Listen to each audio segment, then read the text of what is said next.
आज आपण निलंगा येथे टावरवरती चढून आंदोलन केलेलं आहे। यामध्ये आंदोलन करण्याचं कारण म्हणजे शेतकऱ्याचं अचानक सोयाबीन खरेदी केंद्र बंद करून या शासनाने शेतकऱ्याची दिशाभूल केलेली आहे। पण शेतकरी हा कुठलं गांजाची विक्री करण्यासाठी सोयाबीन खरेदी केंद्र चालू करा म्हणत नाही, तर या कष्टाचं सोयाबीन हे पोर्टल सुरू करा म्हणून आज शेतकरी या प्रशासनाच्या मागे लागलेला आहे। पण हे प्रशासन आपल्या शेतकऱ्याकडे द्यायला लक्ष नाही।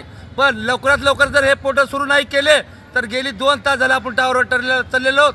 पण येत्या या अर्ध्या तासात जर प्रशासनाने हे निर्णय पोर्टल चालू करून निर्णय नाही घेतला तर ह्या टावरवरती चढून आत्मदान केल्याशिवाय राहणार नाही, याची तीव्र नोंद घ्यावी।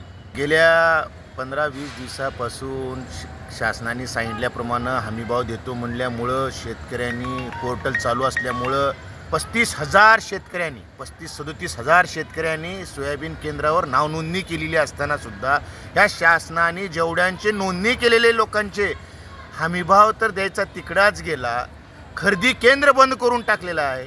फक्त 12 ते 13 हजार शेतकऱ्यांचे सोयाबीन खरेदी केलेले, बाकी 27-28 हजार शेतकऱ्यांचे सोयाबीन बाकी ठेवलेलं आहे।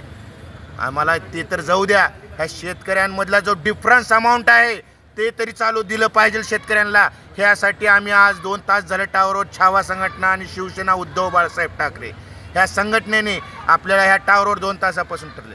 जर या सरकारला सोयाबीन केंद्र नाही चालू केलं, डिफरन्स अमाऊंट नाही जर दिला, तर आता अर्ध्यात आहोत। अजून टावर सर वरी दाखवा, अजून टावर वरी शिल्लक आहे।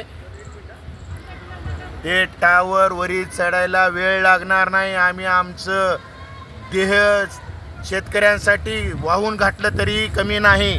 ह्यासाठी ह्या सरकारने जागा होऊन तात्काळ सोयाबीन केंद्र व हमीभाव देण्यात यावं, एवढीच सरकारला कळकळीची विनंती। शेतकऱ्यांच्या दुःखात आपण सामील व्हावं आणि शेतकरी हे देशाचा कणा आहे, तर त्या कण्याला आपण ताकद देऊ, एवढी नम्रतेची विनंती।